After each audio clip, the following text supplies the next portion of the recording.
За тэгээд харин ингээд асуулт асуухаар санал нэг байгаа л гэдэг. Тэгээд санал нэг байгаа юм бол энэ буруу шийдвэрүүдэд зогсооч л доо.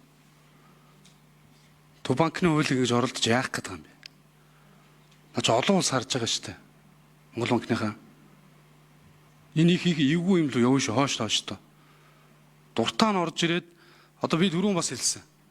Улсын их хурлын гишүүд засгийн газрын хуулийн хэлтсийг ажиллаж байгаа шүү гэд. Засгийн газрын банк боллоо Монгол банкныхаа бодороо та хэд маань. Тэгээ би бол энийг дэмжихгүй байгаа. Хориглох зүйл заалтуудыг одоо энийг байхгүй болгоно гэдэг үл эн чинь аяйгүй тийм үр ашиг нь бол үр уршиг нь баг ойрын хугацаанд ирэндээ та хэд хараарай. Одоо ингээд төсвийн нөхцлөл эвгүүтэй дээр нь бүх юм ингэ шахагдаж орж байна. Тийм Ганбаатар гişүнэ. Бүгд сайд нар ч ингэж орж байна. Тэгэл асуудал болохоо боллоо гал унтраах хэрэгтэй гэдээ яваад идэг 1 минут сонгоч идэггүй. 1 минут очроодаг шүү. Тэгээ дайрдаг. Тэг шийдгээс өөр аргагүй шахдаг, шийдүүлдэг. Яг өнөөдөр үннийг хэлэхэд манай засгийн газар сайд нарт хүч бэрэн байгаа шүү дээ. Ажлаа ийлтэй. Дандны сайдаа. Тэр аж ахуйн нэгжүүдэд загинжахаар цуг суугаад хэдүүлээ яах вэ? Гарц гаргалгаа ярил л та. Та хэд өөрсдөө арилжааны зээлийг аваад ингэж явах бололцоо байна уу байхгүй. Тэрийг асуултаа. Энэ олон жил манай энэ нефт импортлж байгаа компаниуд чи эдийн засгийн хүчрхэг болцсон байгаа. Альж арилжааны банк руу, альж олон улсын банк руу хандахад мөнгө олоод ирэх бололцоотой байгаа шүү дээ. Заавал Монгол банкаар оролдож яах гэдэг юм бэ? Төв банкныхын хуулиар.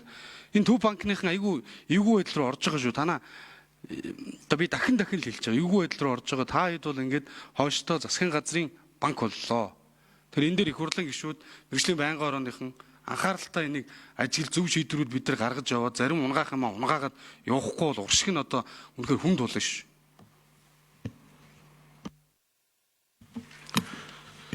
За 5 номер. Очроод гişүнэ бид за сайдын хувьд бол засгийн газрын хувьд яамны хувьд аж ахуйн нэгжүүдтэйгээ ер нь өдөр шингүүл зуралдаж байна. Өстөө нэг хатуу зөөлнийг хослуулаад засаглаж байна да өдөрт чинь. Бүх шатлаараа л оролдож байгаа. Улсын нөөцөөс дэмжиж байна.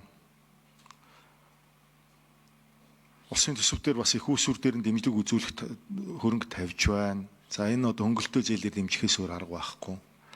Энэ хууль яагаад заашгүй гарч байгаа вэ гэхээр манай улсын өөрийн онцлог байна.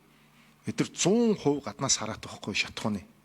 Хэрвээ бид нар энд зээл өгөөд буцаагаад одоо авдаг хэмжээгээр л хийхгүй бол одоо улсын төсөв дээр тавих уу? Дийлэхгүй шүү дээ бид нар. 3 сарын захиалга өгөх хэмжээний чадал энэ аж ахуйн нэгжүүдэд баахгүй.